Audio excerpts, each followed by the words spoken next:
In this video, we are going to discuss regarding the examination of the hernia. So, in this first we have discussed regarding the inguinal hernias, and so abdominal. So we discussed regarding the abdominal hernias in the type of the abdominal hernias. So there is common types and the rarest type. The common type are inguinal hernia, femoral hernia, umbilical hernia, and incisional hernia, and epigastric hernia. And in the rare hernias are the obturator hernia, lumbar hernia, gluteal, and the esophageal hernia. So regarding this, हामी जब के इम्युनल हर्नियाबाट discuss गर्छौँ भने oblique इम्युनल hernia पनि भनिन्छ। यो भनेको कहाँबाट आउँछ त? यो सुपरफिसियल इम्युनल रिङबाट आउँछ अनि यो come out through the superficial inguinal रिङबाट पास हुन्छ। एन्ड त्यसमा के हुन्छ कि यो come out of the abdominal cavity through the deep inguinal ring, deep inguinal रिङबाट कहाँ सुपरफिसियल इम्युनल रिङमा आउँछ एन्ड देन देखिन्छ। सो यो कहाँ जान्छ कि ट्रान्सभर्स अल एलङ द इम्युनल क्यानलबाट ट्रान्सभर्सले निस्केको हुन्छ अनि कहाँ निस्केको हुन्छ? सुपरफिसियल थ्रु द हाम्रो के सुपरफिसियल इम्युनल रिङबाट। अन्त के हुन्छ कि यो डिप इम्युनल रिङबाट यसरी पास भयो अनि पास भएर हाम्रो कहाँ सुपरफिसियल इम्युनल रिङमा आउँछ अनि बाहिर देखिन्छ। एन्ड देन यो के हुन्छ कुन बेला के भन्छ भने त यो इम्युनल हर्निया जुन छ नि त्यो चाहिँ हाम्रो बटम अफ स्कटमसम्म पुग्यो भने कहाँसम्म त्यहाँबाट निस्केर हाम्रो बटम अफ स्कटमसम्म पुग्यो भने यो हाम्रो स्कटम भयो, त्यहाँ बटम अफ स्कटमसम्म पुग्यो भने त्यहाँ पाल्पेट गऱ्यो भने त्यसलाई कम्प्लिट भन्छ, कम्प्लिट इम्युनल हर्निया भनिन्छ। अब यसपछि हाम्रो डाइरेक्ट यसमा हाम्रो डिभिजन गर्दा डाइरेक्ट इन्डाइरेक्ट हर्निया हुन्छ। सो डाइरेक्ट हर्निया भनेको इन्टर कहाँ गर्छ? इम्युनल क्यानलबाट इन्टर गर्छ थ्रु मिडल हाफबाट हाम्रो। एन्ड देन यो किन हुन्छ भने विक पोस्टेरियर वाल हुन्छ, त्यही भएर अथवा हाम्रो हेसल बेस ट्रायङ्गल जुन हुन्छ त्यहाँबाट पास हुन्छ एन्ड सुपरफिसियल त्यहाँ हेसल बेस ट्रायङ्गलबाट सुपरफिसियल जान्छ एन्ड देन थ्रु द हाम्रो सुपरफिसियल इम्युनल रिङबाट देखिन्छ। So this is called direct hernia. And त्यसपछि आउँछ हाम्रो फिमोरल हर्निया। फिमोरल हर्निया के हुन्छ? फिमोरल हर्निया थ्रु कहाँ हुन्छ? Through the femoral canal, superficial through the saphenous ओपनिङसम्म पुग्छ। यो हाम्रो कहाँबाट? हाम्रो सुपरफिसियल कहाँबाट आउँछ? हाम्रो स्याफेनस ओपनिङबाट थ्रु द फिमोरल क्यानलबाट पास हुन्छ। एन्ड अब हाम्रो के इम्पोर्टेन्ट छ अब इक्जामिनेसन नम्बर? त फर्स्ट राउन्ड के हुन्छ? हिस्ट्री। पहिला हिस्ट्री लिनु पऱ्यो, त्यसपछि इक्जामिनेसन। हिस्ट्रीमा के हुन्छ? एज, पेसेन्टको एज अनुसार के फरक पर्छ? यङ छ भने इन्डाइरेक्ट हर्निया आउने चान्स हाई हुन्छ। सो इन्डाइरेक्ट हर्निया यङ वुमेनले हुन्छ। र ओल्डर छ भने हाम्रो डाइरेक्ट इम्युनल हर्निया हुन्छ किनभने मसल विकनेस भएर।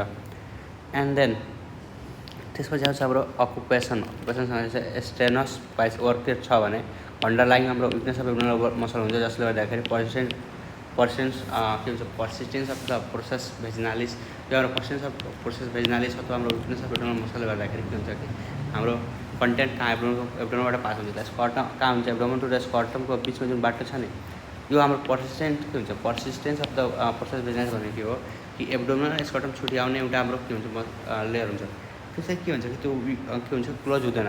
मतलब के हुन्छ कि एब्डोमिन र स्कर्टमको बिचमा जुन बाटो हुन्छ नि त्यो चाहिँ बन्द हुँदैन जसले गर्दाखेरि एब्डोमिनबाट स्कर्टममा मजाले कन्टेन्टहरू पास हुनसक्छ। त्यहाँदेखि हाम्रो कम्प्लेन के लिएर आउन सक्छ? पेसेन्ट हेर्दाखेरि पेन किन हुन्छ भने स्ट्याङ्गुलेटेड हर्निया छ भने अब्स्ट्रक्सन, मतलब के हुन्छ कि त्यो हर्नियल कन्टेन्ट चाहिँ के हुन्छ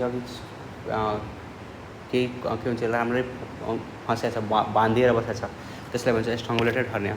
त्यहाँ राम्रो लम्प छ भने अथवा सिस्टमिक मेनिफेस्टेसन के हुनसक्छ? इन्टेस्टाइनल अब्स्ट्रक्सन हुनसक्छ। त्यसपछि हाम्रो के हुन्छ? फेकल स्वेलिङ अर भोमिटस, जसलाई के हुन्छ? हेलार्ड के हुन्छ? ओमिनियस साइन भनिन्छ।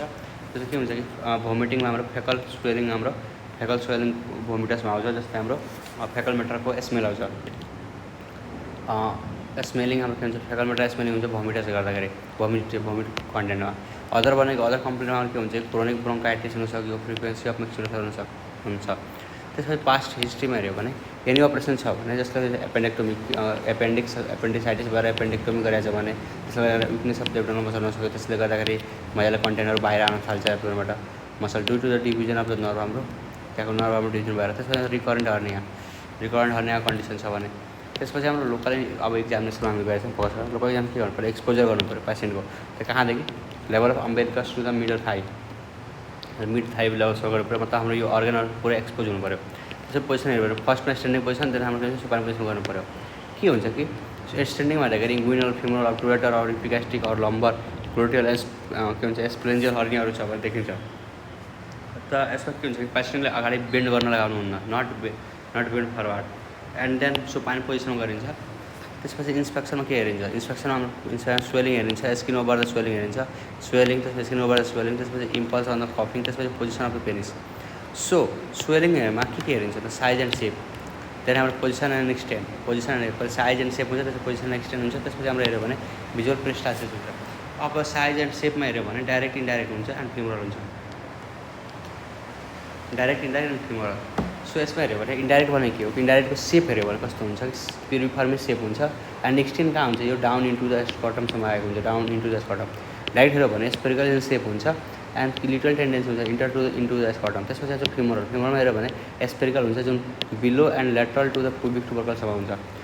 फिमोरल भनेको स्पेरिकल हुन्छ यो पनि, तर बिलो एन्ड लेटरल हुन्छ, कहाँ हुन्छ, बिलो एन्ड लेटरल, कहाँ पुबिक टुबरकलको। एन्ड देन हाम्रो हेऱ्यो भने त्यसपछि आउँछ पोजिसन एन्ड एक्सटेन्ड। पोजिसनमा हेऱ्यो भने इङ्गुइनल हर्निया कहाँ जान्छ, हाम्रो above and inner part of the inguinal लिगामेन्टको डाउनवर्डमा जान्छ, जस्तो स्कर्टमतिर। के भन्छ, इङ्गुइनल हर्निया जुन छ नि त्यो एक्सटेन्ड कहाँ गर्छ, above and inner part of the inguinal ligament, above and inner, माथि र उनीहरूको जो हाम्रो इङ्गुइनल लिगामेन्ट भयो भने यसको माथि एन्ड इनर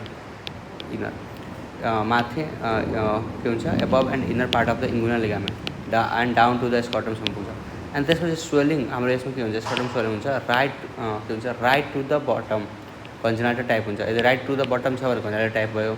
त्यसपछि के हुन्छ, स्टप स्टप भएछ भने जस्ट भयो भने फनिकुलर हुन सक्यो, अथवा के हुन्छ एक्वार्ड भेराइटिज हुनसक्यो, फनिकुलर अर एक्वार्ड। त्यसपछि फिमोरल जुन छ नि त्यो बिलो द इङ्गुइनल लिगामेन्ट हुन्छ एन्ड एसेन्ड गरेको हुन्छ, माथितिर गएको हुन्छ, बिलो द इङ्गुइनल लिगामेन्ट।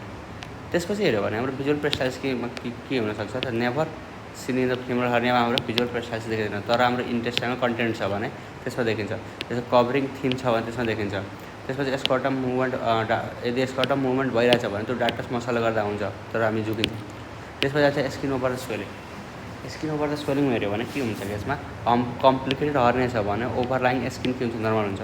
तर कम्प्लिकेटेड छ अथवा स्ट्रङ्गुलेटेड हर्निया छ, स्ट्रङ्गुलेटेड हर्निया छ भने स्किन रेडिनेट देखिन्छ। अनि रिकरेन्ट हर्निया छ भने सबक्युटेनियस टिस्यु के हुन्छ कि अट्रोफाइड भएको हुन्छ, स्किनमा रिङ्कल देखिन्छ and then scar previous operation छ भने देखिन्छ।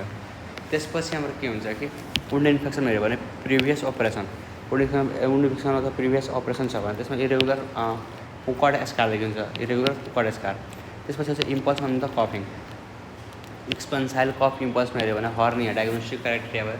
त्यसपछि पोजिसन अफ द पेनिसमा हेऱ्यो भने इम्पोर्टेन्ट, यदि इङ्गुइनल हर्निया छ भने पेनिस के हुन्छ, अपोजिट साइडतिर के हुन्छ, सिफ्टेड हुन्छ, पुस मतलब के हुन्छ, जतातिर हर्निया हुन्छ त्यसको अपोजिट साइडमा। मतलब इम्पोर्टेन्ट इङ्गुइनल हर्निया के हुन्छ, लार्ज हर्निया छ भने पुस गर्छ पेनिसलाई अनदर साइडमा। त्यसपछि आउँछ हाम्रो पाल्पेसन। पाल्पेसनमा के हुन्छ कि पाल्पेसनमा सिमेट्रिकल सिमेट्रिकल पाल्पेसन गरिन्छ from the both side, from and side and behind, अगाडि पछाडि चारैतिरबाट, फ्रन्ट साइड एन्ड बिहाइन्डबाट।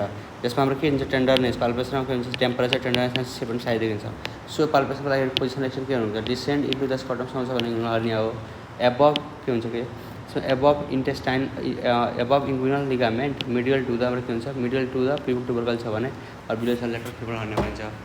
के हुन्छ यसमा, above inguinal ligament and medial to the के छ, मिडियल टु द हाम्रो के pubic tubercle, medial to the pubic tubercle छ भने त्यसलाई के भन्छ हाम्रो इङ्गुइनल हर्निया। तर बिलो छ भने लेटरल, बिलो एन्ड लेटरल छ भने इङ्गुइनल लिगामेन्टको हाम्रो बिलो एन्ड लेटरल छ भने के हुन्छ कि फिमोरल हर्निया हुन्छ। सो आफ्टर द्याट हाम्रो हेऱ्यो भने to get above the swelling कसरी गर्न सकिन्छ, त के हुन्छ, यो टेस्टिस यो भयो हाम्रो स्कर्टम भयो। स्कर्टममा के हुन्छ कि यो हाम्रो इन्डेक्स फिङ्गरले अनि अगाडिबाट हाम्रो थम्बले मजाले समातिन्छ। एन्ड के हुन्छ, पाल्पेट गर्दै जाँदा के हुन्छ कि स्ट्रक्चर मात्र फिल भयो भने स्कर्टल स्वेलिङ हुनसक्छ, स्ट्रक्चर मात्र फिल भयो भने, तर कुन स्ट्रक्चर हुनसक्छ यसमा, स्पर्मेटिड कोट छ भने मात्र फिल भएछ भने। यदि स्ट्रक्चर बाहेक अरू फिल भएकोमा इङ्गुइनल हर्निया हो, मतलब के हुन्छ कि माथिबाट केही कन्टेन्ट आएछ भने फिल गर्दाखेरि अरू स्ट्रक्चर पनि फिल हुन्छ। त्यस्तै कन्सिस्टेन्सी हेर्न सक्छौँ। कन्सिस्टेन्सीमा के हुन्छ, ड्रगी अर ग्रानुलर छ भने हर्निया हो, सर ओमेन्टोसिल अर इपिसिल हुनसक्छ, इलास्टिक छ भने इन्टेरोसिल हुनसक्छ, and then tense and tender छ भने स्ट्राङ्गुलेटेड हर्निया हुनसक्छ। So relation of the swelling of the testis and spermatic cord हेर्नु पऱ्यो छ कि नै। त्यसपछि आउँछ हाम्रो टु क्लासिकल साइन हेर्नु पऱ्यो। टु क्लासिकल साइन हाम्रो अनकम्प्लिकेटेड हर्नियामा हेरिन्छ, इम्पल्स अन द कफिङ एन्ड रिड्युसिबिलिटी। इम्पल्स अन कफिङमा के हुन्छ कि अलवेज जब बाइसेप एक्सटेन्डिङ हुन्छ त्यसले कफ गर्न लगाउनुपर्छ। कफ गर्न लगाएपछि के हुन्छ, पुस एन्ड फिङ्गर के हुन्छ कि एन्ड फिङ्गर प्लेस सुपरफिसिङ मिररिङमा राखिन्छ। त्यसपछि के हुन्छ, एज पर कफ। त्यसपछि के हुन्छ, फिल हुन्छ। यदि स्ट्राङ्गुलेटेड हर्निया छ भने एब्सेन्टिनेस छ भने मतलब कफ इम्पल्स अब स्ट्राङ्गुलेटेड हर्नियामा एब्सेन्ट हुन्छ। त्यसपछि आउँछ हाम्रो ज्यास्पन टेक्निकमा के हुन्छ कि इन्डेक्स फिङ्गर जुन छ त्यो चाहिँ डिप फिङ्गरिङमा राख्नु पऱ्यो। त्यसपछि मिडल फिङ्गर जुन छ त्यो चाहिँ हाम्रो सुपरफिसियल इङ्गुइनल लिङ्गमा राख्नु पऱ्यो। एन्ड रिङ फिङ्गर छ नि जुन रिङ फिङ्गरलाई के हुन्छ ओभर द स्याफ्टनेस पनि राख्नु पऱ्यो एन्ड कफमा लानु पऱ्यो। जसले गर्दाखेरि के हुन्छ यदि इन्डाइरेक्ट छ भने त्यसमा के हुन्छ इन्डाइरेक्ट फिङ्गर इन्डेक्स फिङ्गरमा छ, इन्डेक्समा के हुन्छ इन्डाइरेक्ट हर्निया फाल्पेट हुन्छ, त्यसमा मिडलमा के हुन्छ direct hernia and then ring फिङ्गरमा फेमरल हर्निया पाल्पेट हुन्छ। देन त्यसपछि रिड्युसिबिलिटी एन्ड के हुन्छ कि यसमा के गर्नु पऱ्यो फ्लेक्स थाइलाई के गर्नु फ्लेक्स गर्नु पऱ्यो, त्यसपछि अडक्ट गर्नु पऱ्यो, त्यसपछि इन्टरनल रोटेट गर्नु पऱ्यो। जसले गर्दाखेरि के हुन्छ कि मसल जुन छ नि त्यो चाहिँ लुज भइहाल्छ। जसले गर्दा रिड्युस इटसेल्फ सुपाइन पोजिसनमा डाइरेक्ट हर्निया देखिन्छ। तर इन्टेरोसेल छ भने first part difficult to reduce हुन्छ, फर्स्ट पार्टलाई डाइरेक्ट त्यसपछि हाम्रो एन्ड लास्ट पार्ट जुन छ नि त्यो मजाले जान्छ। तर त्यही हाम्रो ओमेन्टोसिलो कन्डिसन छ भने त्यसमा के हुन्छ कि लास्ट पार्ट चाहिँ इजिली जान्छ, फर्स्ट पार्ट चाहिँ इजिली जान्छ, लास्ट पार्ट चाहिँ धेरै डिफिकल्टीले जान्छ त्यस ओमेन्टोसिलो कन्डिसनमा। अब आउँछ इन्भेजिनेसन टेस्ट। इन्भेजिनेसन टेस्टमा हेऱ्यो भने पर्फर्म्ड पाल्पेट हर्निया ओरिफिसको लागि गरिन्छ इन्भेजिनेसन टेस्ट। यसमा के हुन्छ कि यो रिकम्बेन्ट पोजिसन गरिन्छ। यसमा के हुन्छ कि स्कर्टमको तलबाट लिटल फिङ्गर हालेर and push up to the palpate कहाँ ट्युबरकलसम्म पुगिन्छ। एन्ड देन के हुन्छ कि राइट ह्यान्डबाट हाम्रो राइट साइड गरिन्छ, लेफ्ट ह्यान्डबाट लेफ्ट साइड गरिन्छ। अब के हुन्छ ट्युबरकल डोजमा पऱ्यो भने फिङ्गर रोटेट गर्ने जसले गर्दा रोटेट गर्नुपर्छ। जसले गर्दाखेरि के हुन्छ सुपरफिसियल रिङसम्म पुगिन्छ। यदि finger more than one finger गइरहेछ भने सुपरफिसियल रिङबाट एबनर्मल इन्लार्जमेन्ट छ, एबनर्मल लार्ज भएछ हाम्रो सुपरफिसियल रिङ। यदि go to direct backward and direct पछाडि डाइरेक्ट मजाले पुगिरहेछ भने त्यो डाइरेक्ट हर्निया हो। अपवर्ड एन्ड ब्याकवर्डमा गइरहेछ भने इन्डाइरेक्ट हर्निया हो। मतलब इन्गुइनल रिङबाट सिधै छिरिरहेछ भने त्यो डाइरेक्ट हर्निया भयो, अपवर्ड एन्ड ब्याकवर्ड गइरहेछ भने त इन्डाइरेक्ट हर्निया भयो। त्यसपछि रिङ अक्लुजन टेस्ट। रिङ अक्लुजन टेस्ट भनेको कन्फर्मेटरी टेस्ट हो डाइरेक्ट एन्ड इन्डाइरेक्ट हर्नियाको लागि। के हुन्छ यसमा स्ट्यान्डिङ पोजिसनमा गरिन्छ। हर्निया मस्ट रिड्युस फर्स्ट गर्नु पऱ्यो, भइरहेको छैन त्यो हेर्नु पऱ्यो, हर्निया रिड्युस हुनु पऱ्यो। त्यसपछि के हुन्छ थम प्रेस गरिन्छ डिफिङ्गल रिङमा 1.5 inch above the point of the कहाँ मतलब यो जुन छ नि हाम्रो भयो इन्टेरियर सुपेरियर इलियक स्पाइन भयो।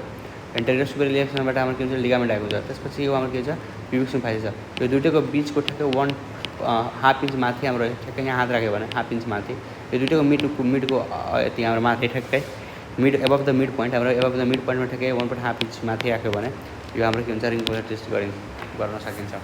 त्यसपछि आउँछ पर्कसनमा के रेजोनेन्ट नोट्स सुनेछ भने इन्टेस्टाइन इन्टेरोसिलो यदि डल नोट्स सुनेको भने ओमेन्टोसिलो एक्स्ट्रा पेरेन्टल फ्याटिटिस हुनसक्छ। त्यसपछि डिफरेन्सिएसनको लागि हाम्रो डिफरेन्सियल डायग्नोसिसको लागि एपिडाइमिटिस हुनसक्यो। त्यसपछि हाम्रो के हुन्छ एक्युट हाम्रो फिलर फन्कुलाइटिस हुनसक्यो। त्यसपछि आउँछ अस्कल्टेसनमा मस्ट गिभ डायग्नोस्टिक हाम्रो के दिन्छ यो क्लु दिन्छ। त्यसमा हाम्रो के हुन्छ पेरिस्टासिस देखिरहेछ भने इन्टेरोसिलो नत्र अदरमा केही हाम्रो खासै फाइन्डिङ भेटिँदैन, इम्पल्सहरू हेर्न सक्छौँ। त्यसपछि हाम्रो इन्गुइनल। अब डिफरेन्सियल डायग्नोसिसमा हाम्रो इन्गुइनलमा एनाटोमिकल पोजिसन अनुसार बुबोनसल भनेको के हो कि जुन हाम्रो हर्निया जुन छ नि त्यो सुपरफिसियल रिङबाट पास भएकै छैन, जसलाई के भन्छ बुबोनसल भनिन्छ। यदि त्यसपछि इन्कम्प्लिट भनेको सुपरफिसियल रिङबाट कम्प्लिट निस्किया छ तर हाम्रो कहाँ हुन्छ बटम अफ द स्कर्टमसम्म पुगेको छैन। त्यसपछि कम्प्लिट हर्निया भनेको के हो कि बटम अफ द स्कर्टमसम्म पुगेको छ। त्यसपछि बेस्ड अन द कन्टेन्ट इन्टेरोसिल छ भने इन्टेस्टाइन छ भने इन्टेरोसिलमा हाम्रो इन्टेस्टाइनल कन्टेन्ट आएछ हर्नियामा। इपिप्लोसिल ओमेन्टोसिल छ भने ओमेन्टम आएछ अर इपिप्लोन आएछ। त्यसपछि हाम्रो साइटोसिल्स के भन्छ सिस्टोसिल छ भने त्यो चाहिँ इनरी ब्ल्याडर आएछ भने बुझिन्छ। त्यसपछि डाइरेक्ट भने के हुन्छ इन्टेरोसिल इपिप्लोसिल। इन्डाइरेक्ट हर्निया के हुन्छ कन्जेनाइटल हर्निया एक्वायर्ड हर्निया हुन्छ। अन्त क्लिनिकल टाइपमा हाम्रो रिड्युसिबल हर्निया हुन्छ, इरिड्युसिबल हर्निया हुन्छ। क्लिनिकल टाइप रिड्युसिबल अब्स्ट्रक्टेड अर इन्सरेटेड हर्निया, त्यसपछि एस्ट्राङ्गुलेटेड हर्निया, त्यसपछि इम्प्लाम्ड हर्निया। अर्को भनेको अब के हुन्छ टाइपमा sliding hernia, Richter's hernia, Littre's hernia and Maydl's hernias. This is regarding the hernia. अब हामी अर्को लेक्चरमा examination of the swelling of इम्युनस रिजनको हाम्रो अर्को रुमको रिजनमा हेर्छौँ।